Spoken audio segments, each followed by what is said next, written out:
आज से 1400 साल पहले नबी अकरम सल्लल्लाहु अलैहि वसल्लम ने सिर्फ माजी नहीं बल्कि आने वाले ज़मानों को भी खबर दी थी। आप अलैहिस्सलातु वस्सलाम ने ऐसी जंगों का जिक्र फरमाया जो ज़मीन के एक मखसूस खित्ते से शुरू होंगी, ऐसी कशीदगी जो आहिस्ता आहिस्ता पूरी दुनिया को अपनी लपेट में ले लेगी, और ऐसे हालात जिनमें इंसान ये सोचने पर मजबूर हो जाए कि क्या ये वही वक्त है जिसके बारे में बताया गया था। कुरान ने कहा कि खुश्की और समंदर में फसाद फैल जाएगा, और हदीस ने बताया कि एक वक्त ऐसा आएगा जब दुनिया की बड़ी ताकतें आमने सामने खड़ी होंगी और एक छोटा सा वाकया एक बड़ी जंग का आगाज बन जाएगा। वो जंग जिसे बाज़ उलमा मुल्हमतुल उज़्मा से ताबीर करते हैं और जिसके बाद दुनिया पहले जैसी नहीं रहेगी। और आज अगर हम मौजूदा हालात को गौर से देखें तो ऐसा ही एक मंजर बनता हुआ नजर आ रहा है।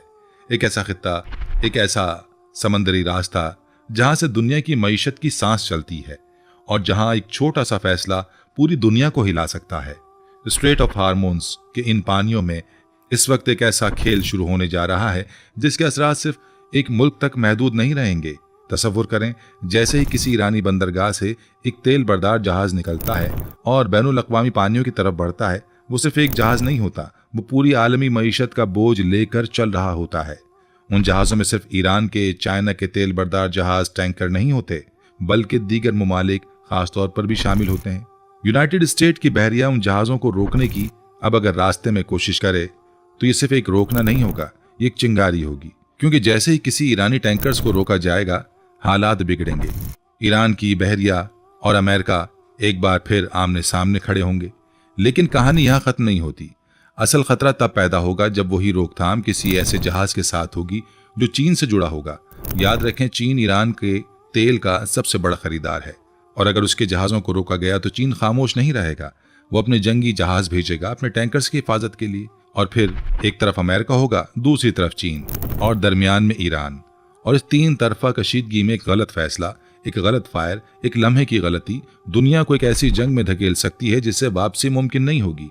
और इस वीडियो में हम इन्हीं तमाम पहलुओं को तफसील से समझेंगे, इस्लामी पेशगोइयों से लेकर मौजूदा हालात तक, और ये भी कि ये सब हमें किस तरफ ले जा रहा है। इसलिए वीडियो को आखिर तक जरूर देखें, क्योंकि जो आगे होने वाला है वो आपकी सोच बदल सकता है। अल्लाह ताला ने सूरह रूम में इरशाद फरमाया, खुश्की और समंदर में फसाद फैल गया लोगों के अपने हाथों की कमाई के नतीजे में। यह आयत सिर्फ एक मजहबी जुमला नहीं है, ये एक ऐसा आईना है जिसमें आज की दुनिया का चेहरा नजर आता है। खुश्की पर जंगें हैं, समंदर पर नाकाबंदियां हैं, बाजारों में महंगाई है, घरों में बेचैनी है, और दिलों में एक ऐसा खौफ है जिसे लोग ना बयान कर सकते हैं, ना समझ सकते हैं, और ना ही नजरअंदाज कर सकते हैं। अल्लाह ताला ने इस आयत के आखिर में एक बात फरमाई, इसकी तशरीह करते हुए कहा कि यह अल्लाह का वो अजाब नहीं जो कोई बादशाह देता है, यह अल्लाह की वो सजा है जो माँ देती है। माँ की सजा इसलिए नहीं होती कि वो बच्चे से नफरत करती है, माँ की सजा इसलिए होती है कि वो बच्चे को उस बड़ी तबाही से पहले संभालना चाहती है। ये जंगें, ये महंगाई, ये बेचैनी, ये समंदरों का बंद होना, ये सब उस बड़े अजाब से पहले की आखिरी वार्निंग है। लेकिन इंसान ने इस वार्निंग को सुना? क्या वो रुका? क्या उसने पलट कर देखा, या वो उसी राह पर चलता रहा जो उसे यहां तक ले आई? आज का इंसान पुराने जमाने के इंसान से भी ज्यादा गहरी और खतरनाक बगावत में डूबा हुआ है।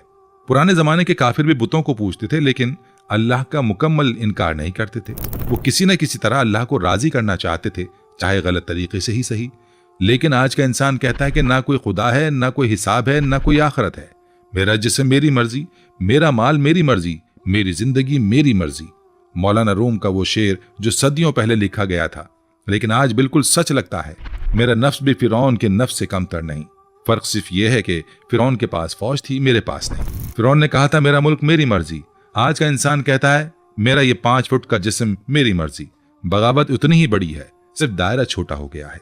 और जब घर के हर फर्द की अपनी अलग मर्जी हो, जब कोई कानून ना माने तो वो घर बिखर जाता है। और जब पूरी दुनिया एक ऐसा घर बन जाए जिसमें कोई खुदा का कानून ना माने तो वो दुनिया भी बिखरने लगती है। और यही बिखराव आज हमें नजर आ रहा है, और इसी बिखराव की खबर 1400 साल पहले दे दी गई थी। नबी अलैहिस्सलातु वस्सलाम ने मुल्हमतुल कुबरा यानी आखिरी बड़ी जंग के बारे में फरमाया कि ऐसी जंग होगी जिसमें अगर किसी के 100 बेटे हों तो 99 उस जंग में खत्म हो जाएंगे। इतनी लाशें होंगी कि एक परिंदा उनके ऊपर से उड़ता रहेगा, थक जाएगा और आखिरकार लाशों पर ही गिर पड़ेगा, क्योंकि उसे कोई और जगह मिलेगी ही नहीं। आज सोचें, अगर एटम बम का इस्तेमाल हो जाए तो क्या ये मनाजिर मुमकिन नहीं बनते? और सूरह बनी इसराइल में अल्लाह ताला ने फरमाया कि कोई बस्ती नहीं है जिसे क़यामत से पहले हलाक ना किया जाए या सख्त अजाब ना दिया जाए, और ये अल्लाह की किताब में लिखा हुआ है, जो कभी गलत नहीं होती। ये होना है, ये टलने वाला नहीं। ये सब कुछ पहले ही बताया जा चुका था, और आज जो हो रहा है वो उसी बताए हुए का तसलसल है। डॉक्टर यासिर काजी ने अपने खुतबे में वो जुमला कहा जो हर सुनने वाले को रुकने पर मजबूर कर देता है।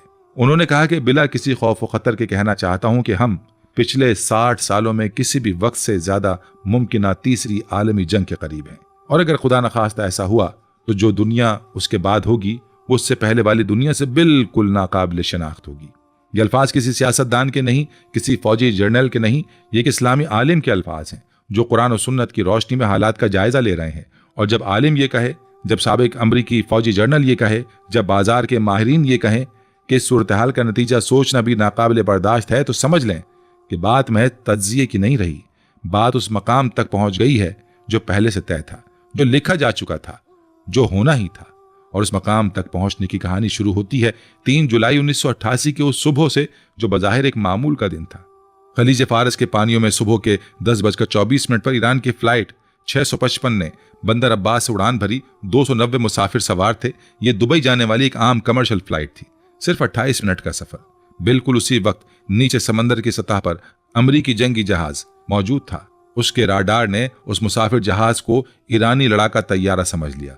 कैप्टन ने 3 वार्निंग दी, लेकिन मुसाफिर जहाज के पायलट फौजी फ्रीक्वेंसी पर नहीं सुन रहे थे। वो एक आम कमर्शियल पायलट थे। उन्हें खबर भी नहीं थी कि नीचे क्या हो रहा है।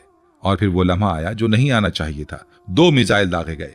चंद सेकंडों में वो जहाज आग का गोला बन गया और 299 इंसान एक लम्हे में खाक हो गए। अमेरिका ने कभी बाज़ाब्ता माफी नहीं मांगी, और उसी दिन से ईरान के दिल में एक ऐसा जख्म है जो दर्द नहीं देता बल्कि ताकत देता है। गुस्से की ताकत, अज़्म की ताकत। इसी सोच के साथ ईरान ने अपने पूरे साहिल पर मिसाइल नस्ब किए, मुसल्लह ड्रोन तैयार किए, छोटी और तेज कश्तियां तैयार की और समंदर में बारूदी सुरंगें बिछा दी। और इस तमाम तैयारी का हदफ एक था, आबनाए हुर्मज़। वो छोटा सा समंदरी रास्ता जो 33 किलोमीटर चौड़ा है, लेकिन जिस पर पूरी दुनिया की सांस अटकी हुई है। हर रोज 20 मिलियन बैरल तेल इसी रास्ते से गुजरता था, जो पूरी दुनिया की तवानाई का 5वां हिस्सा है। उससे सिर्फ पेट्रोल नहीं बनता, डीजल बनता है, प्लास्टिक बनती हैं, दवाएं बनती हैं, बिजली बनती हैं, फैक्ट्रियां चलती हैं, और वो खाद बनती है जिसके बगैर खेती बाड़ी मुमकिन नहीं। यानी ये सिर्फ तेल का रास्ता नहीं था, यह दुनिया की रोटी का रास्ता है। और जब मार्च 2026 में ईरान ने यह रास्ता बंद किया तो पूरी दुनिया की सांसें रुक गईं। ईरान की हिकमत अमली बहुत सादा और बहुत गहरी थी। उसे अमरीकी बहरिया से सीधी लड़ाई नहीं लड़नी थी।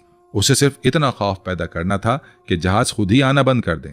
ब्रिटिश लाइड्स ने ऐलान कर दिया कि आबनाए हुर्मज़ में किसी जहाज को बीमा नहीं मिलेगा। 150 से ज्यादा बहरी जहाज बाहर खड़े रहे, इंजन बंद, 20,000 से ज्यादा मल्लाह मुंतजिर। ईरान को एक गोला भी नहीं चलाना पड़ा।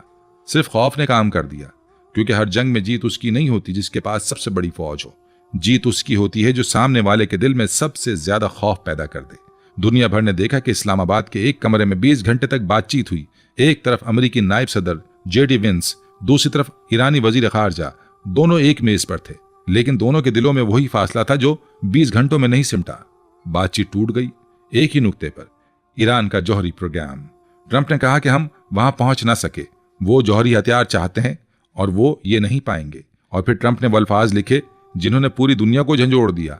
अमरीकी बहरिया आबनाए हुर्मज़ में दाखिल होने और निकलने के ख्वाह तमाम जहाज़ों की नाकाबंदी करेगी। जो कोई ईरान को टूल अदा करेगा उसे बैनुल अक़वामी पानियों में महफूज गुज़रगाह नहीं मिलेगी, और जो ईरान हमारे जहाज़ों पर गोली चलाएगा उसे जहन्नुम में फेंक दिया जाएगा। ये धमकी नहीं थी, ये ऐलान जंग था। और ठीक उसी लम्हे ईरान के पासदारान इनकलाब ने जवाब दिया, दुश्मनों को हुर्मज़ के मोजी भंवर में फंसा दिया जाएगा। वो जितना अंदर आएंगे उतना ज्यादा फंसेंगे। साबिक नेटो कमांडर ने कहा कि ट्रंप की ये चाल शतरंज की बिसात पर कोई मामूली कदम नहीं, इसके लिए बेपनाह कुव्वत दरकार है और ईरान के पास इसका जवाब देने के हकीकी इख्तियारात हैं। दोनों फरीक आमने सामने खड़े थे, लेकिन ये सिर्फ 2 फरीक नहीं थे, ये 2 दुनियाएं थीं जो आपस में टकराने को तैयार थीं। और इस टकराव में अभी एक और किरदार दाखिल होना बाकी था। वो किरदार जिस पूरी कहानी को आलमी तबाही के दहाने पर ले जा सकता था। वो किरदार है चीन। चीन को समझने के लिए एक सादा सी हकीकत समझें। चीन दुनिया की दूसरी सबसे बड़ी मईशत है, 1 अरब 40 करोड़ इंसानों का मुल्क, और उस मुल्क की 45% तवानाई की जरूरत आबनाए हुर्मुज़ से पूरी होती थी। जब ये रास्ता बंद हुआ तो चीन के कारखाने आहिस्ता आहिस्ता सुस्त पड़ने लगे, तवानाई की कीमतें बढ़ने लगी, और बीजिंग के हुक्मरान जानते थे कि 1 अरब 40 करोड़ लोगों की भूख का जवाब देना होता है। चीन के पास सिर्फ 3 से 4 महीने का जखीरा था और वो वक्त तेजी से गुजर रहा था। तो चीन ने फैसला किया, ईरान को टूल अदा करो और ईरानी पानियों के रास्ते गुजरो। और यही वो फैसला था जिसने दुनिया को एटमी जंग के करीब तरीन ला खड़ा किया, क्योंकि ट्रंप ने साफ कह दिया था जो भी जहाज ईरान को टूल अदा करेगा वो हमारा हदफ है। और सेड्रिक लैटन ने खबरदार किया था कि चीन अपनी 45% तवानाई इसी इलाके से लेता है, इसीलिए एक चीनी सरकारी तेल बरदार और अमरीकी बहरिया का आमना सामना नागुजीर है। और जब यह आमना सामना हो तो याद रहे, चीन में हर चीज रियासत से जुड़ी होती है। यानी एक चीनी सरकारी जहाज को रोकना दरअसल चीन को रोकना है, चीन को चैलेंज करना है। और ये वो चैलेंज नहीं जिसे बीजिंग खामोशी से कबूल कर ले। जरा उस मंजर को आंखों के सामने लाएं। रात का वक्त है, आसमान पर सितारे हैं, लेकिन फजा में एक ऐसी खामोशी है जो तूफान से पहले आती है। आबनाए हुर्मस के करीब समंदर में एक बड़ा चीनी सरकारी तेल बरदार जहाज आगे बढ़ रहा है। उसके अर्शे पर सुर्ख सितारे वाला चीनी परचम लहरा रहा है। ये जहाज ईरान को टूल अदा कर चुका है। बीजिंग से वाज़ेह हुक्म है, आगे बढ़ो, ये हमारा हक है। अचानक अमरीकी बहरी जहाज की तरफ से सख्त आवाज आती है, रुक जाओ, ये जहाज ईरान को टूल अदा कर चुका है, इसे आगे नहीं जाने दिया जाएगा। चीनी कप्तान बीजिंग से हिदायत लेता है। बीजिंग का जवाब आता है, रुको मत। अमरीकी जंगी जहाज और करीब आता है। दोनों के दरमियान फासला सिमटता जा रहा है। अर्शों पर मल्लाह खड़े हैं, हाथ हथियारों के करीब हैं। दुनिया की दो सबसे बड़ी एटमी ताकतें एक 33 किलोमीटर चौड़ी आबनाए में आमने सामने हैं। और फिर वो एक लम्हा आता है, शायद एक सेकंड का भी नहीं, एक गलत फहमी, एक घबराहट में उठा हाथ, एक गलत इशारा, एक गोली चल जाती है, बस सिर्फ एक गोली। और उस गोली के बाद दुनिया पहले जैसी नहीं रहेगी। सेड्रिक लैटन ने कहा कि सूरत हाल को संभालने का कोई तरीका मौजूद नहीं, कोई सालिस नहीं, कोई इमरजेंसी लाइन नहीं। ये टकराव न सिर्फ कशीदगी बढ़ाएगा बल्कि एक ऐसी सूरत हाल पैदा कर सकता है जो खलीज फारस से बहुत आगे तक फैल जाए। खलीज फारस से आगे यानी पूरी दुनिया, हर बर्रे आजम, हर मुल्क, हर घर, हर इंसान। क्योंकि जब अमेरिका और चीन आमने सामने आ जाते हैं तो दुनिया की कोई ताकत या आग बुझाने नहीं आती। हर ताकत अपना हिसाब लगाती है कि किस तरफ खड़ा होना है। प्यारे दोस्तों, रूस ईरान के पीछे किसी इस्लामी मोहब्बत की वजह से नहीं बल्कि अपने पुराने मफादात की वजह से खड़ा है। गर्म पानियों तक रसाई। रूस ने कभी अफगानिस्तान में कदम रखा था तो उसके पीछे भी यही मकसद था। यानी अब तस्वीर मुकम्मल हो गई। एक तरफ अमेरिका नाकाबंदी कर रहा है, दूसरी तरफ चीन की मजबूरियां हैं, रूस के मफादात हैं और ईरान का अज़्म मुकाबला। दुनिया दो बड़े कैंपों में साफ तकसीम हो चुकी है। और जब दो बड़े कैंप एक दूसरे के मुकाबिल खड़े हों और दोनों के पास जौहरी हथियार हों तो ये सिर्फ इलाकाई जंग नहीं रहती, ये आलमी जंग बन जाती है, ये आखिरी जंग बन जाती है। तारीख बताती है कि बड़ी जंगें बड़े वाकयात से शुरू नहीं होती। पहली आलमी जंग एक वली अहद के कत्ल से शुरू हुई थी। एक गोली ने करोड़ों इंसानों को मौत के घाट उतार दिया। आज उस आबनाए में वो सब मौजूद है जो किसी भी बड़ी जंग के लिए दरकार होता है। दो सुपर पावर्स आमने सामने, एक तीसरी ताकत पसे पर्दा। खलीजी ममालिक फौजी इकदाम के लिए तैयार और बरतानिया 35 ममालिक को लेकर मैदान में आने को तैयार। और इन सब के दरमियान एक वाहिद चीज गायब है, वो सिफारतकार जो ये आग बुझा सके। सेड्रिक लैटन ने कहा कि मज़ाकरात को वक्त से पहले खत्म कर दिया गया और ये एक बहुत बड़ा अलमिया है। और जब सिफारतकारी नाकाम हो जाए तो आगे सिर्फ एक रास्ता बचता है, आहिस्ता आहिस्ता, कदम ब कदम। ये देखें कि ये आग कैसे भड़क सकती है। पहला कदम, आबनाए हुर्मुज़ बंद हुई, दुनिया का 20वां हिस्सा तवानाई रुक गई, कारखाने सुस्त पड़ गए, कीमतें बढ़ी। दूसरा कदम, मज़ाकरात नाकाम हुए, सिफारतकारी का आखिरी दरवाजा बंद हुआ। तीसरा कदम, अमेरिका ने नाकाबंदी का ऐलान किया, अब कोई ईरान को टूल देकर भी नहीं गुजर सकता। चौथा कदम, चीन के ज़खायर खत्म होने लगे, बीजिंग ने मजबूरी में अपने तेल बरदार को आगे बढ़ने का हुक्म दिया। पांचवा कदम, वो रात आई, वो जहाज आया, वो गोली चली जिसकी आवाज पूरी दुनिया ने सुनी। छठा कदम, बीजिंग ने जवाब दिया, मॉस्को ने अपनी पोजीशन संभाल ली, दो बड़े ब्लॉक आमने सामने आ गए। सातवां कदम, खलीजी ममालिक, यूरोपीय इत्तेहाद, सब ने अपनी लाइनें खींच ली। आठवां कदम, हर फरीक ने अपना आखिरी पत्ता खेलने का फैसला किया। और वह आखिरी पत्ता क्या है, ये सब जानते हैं। अब वो लम्हा आता है जिसके बारे में सोचना भी इंसान को अंदर से तोड़ देता है, जौहरी हथियार। ट्रंप ने बार बार कहा कि ईरान के पास जौहरी हथियार नहीं होंगे, चाहे कुछ भी हो जाए। लेकिन सेड्रिक लैटन ने साफ कहा कि ईरान को जौहरी सलाहियत छोड़ने पर मजबूर करना तकरीबन नामुमकिन है और यह सलाहियत अभी भी मौजूद है। अब एक ऐसे मुल्क का तसव्वुर करें जिसके पास खोने को कुछ नहीं बचा, जिसकी मईशत तबाह हो चुकी है, जिसकी क़यादत खत्म हो चुकी है, जिसका तेल का जरिया आमदन बंद हो चुका है, जिसे हर तरफ से घेरा जा रहा है। वो मुल्क क्या करता है, वो आखिरी पत्ता खेलता है। और जब वो आखिरी पत्ता खेला जाता है तो वो दरवाजा खुल जाता है जिसे पूरी दुनिया ने 70 साल से बंद रखा हुआ था जौहरी हथियारों का वो दरवाजा। और जब एक दरवाजा खुलता है तो दूसरे फरीक भी अपने दरवाजे खोल लेते हैं, एक के बाद एक, आहिस्ता आहिस्ता, और फिर वो मंजर बनता है जिसे अल्फाज में बयान नहीं किया जा सकता। प्यारे दोस्तों, अगर कोई एटम बम मारे तो बता के मारेगा, जिन पर लगेगा उन्हें तो पता ही नहीं चलेगा कि क्या हुआ। एक लम्हा जिंदगी है, अगले लम्हे सब खाक, न घर बाकी, न गली बाकी, न शहर बाकी। जो कुछ इंसान ने सदियों में बनाया वो एक लम्हे में मिट जाता है, और इस खाक में इतनी लाशें होती हैं कि वो परिंदा याद आता है जिसका जिक्र नबी अलैहिस्सलातु वस्सलाम ने फरमाया था, जो उड़ता रहेगा, थक जाएगा, आखिरकार लाशों पर ही गिरेगा, क्योंकि उसे कोई और जगह नहीं मिलेगी। ये मंजर जो 1400 साल पहले बयान किया गया था, आज जौहरी हथियारों के दौर में सिर्फ मुमकिन नहीं, नागुज़ीर बन जाता है अगर ये सिलसिला नहीं रुका। डॉक्टर यासिर काजी ने कहा, जो दुनिया ऐसी जंग के बाद होगी वो उससे पहले वाली दुनिया से बिल्कुल नाकाबिल शिनाख्त होगी। जो कुछ हमने बनाया, जो कुछ हमने संभाला, एक लम्हे में राख। अस्पताल जहां बीमार आते थे, स्कूल जहां बच्चे पढ़ते थे, मस्जिदें जहां अल्लाह को पुकारा जाता था, सब कुछ एक लम्हे में खत्म। और उस राख में से जो उठेगा वही होगा जिसका जिक्र हदीस में है, वही जो पहले से तय था, वही जो अल्लाह की किताब में लिखा हुआ था। ब्लूमबर्ग ने रिपोर्ट किया कि बाजार के माहिरीन हैरान हैं कि लोग अभी तक सोच रहे हैं कि कोई हल निकल आएगा, क्योंकि मुतबादिल के बारे में सोचना ही नाकाबिले बर्दाश्त है। लेकिन यही सबसे बड़ा खतरा है, जब इंसान आंखें बंद कर ले, ठीक उसी वक्त वो होता है जिसे वो सोचना नहीं चाहता था। प्यारे दोस्तों, इस अमल का आगाज हो गया है। सबकी खबरें मोहम्मद रसूलुल्लाह सल्लल्लाहु अलैहि वसल्लम ने दी थी। मराहिल कैसे होंगे, कब तक होंगे, कितने साल लगेंगे, ये कोई नहीं जानता, लेकिन इस अमल का आगाज हो चुका है। और ये बात सिर्फ वही नहीं कह रहे जिन्हें अहादीस का इल्म है, ये बात वो लोग भी कह रहे हैं जो सिर्फ दुनिया को जाहिरी तौर पर देखते हैं, और वो भी कहते हैं कि अब जो शुरू हो गया है ये रुकने वाला नहीं है। अब रुकें जरा, सिर्फ एक लम्हे के लिए। नबी अलैहिस्सलातु वस्सलाम ने मुल्हिमतुल कुबरा से पहले आलमी इत्तेहादों की सफबंदी का जिक्र फरमाया था। आज एक तरफ अमेरिका और उसके इत्तेहादी हैं, दूसरी तरफ रूस और चीन के मफादात हैं। आप अलैहिस्सलातु वस्सलाम ने फरमाया कि ऐसी जंग होगी कि जिसमें अगर किसी के 100 बेटे हों तो 99 जाएंगे। आज जौहरी हथियार इतने हैं कि यह मंजर यकीनी होगा अगर वो इस्तेमाल हुए। कुरान ने फरमाया कि खुश्की और समंदर में फसाद फैल गया लोगों के हाथों की कमाई के नतीजे में। आज खुश्की पर जंगें हैं और समंदर पर नाकाबंदी है। ये सब इत्तफाक नहीं है, ये वो कहानी है जो 1400 साल पहले लिखी गई थी और जो आज हमारी आंखों के सामने सफ़ा ब सफ़ा खुल रही है। और उस खुलती हुई कहानी के दरमियान जब हर तरफ खौफ है और हर रास्ता तंग नजर आ रहा है, तब वो आवाज याद आती है जो अल्लाह ने अपनी किताब में रखी है, फफिर्रू इलल्लाही, अल्लाह की तरफ भागो, अल्लाह की तरफ दौड़ो, वातसिमु बिल्लाही, अल्लाह से चिमट जाओ। ये भागना कमजोरी नहीं है, ये सबसे बड़ी ताकत है, क्योंकि जब दुनिया की तमाम ताकतें आपस में टकरा रही हों, जब कोई न जानता हो कि कल क्या होगा, तो सिर्फ वही सुकून में है जिसका रिश्ता उस जात से जुड़ा हो जो हर चीज को जानती है, जो हर चीज पर कादिर है।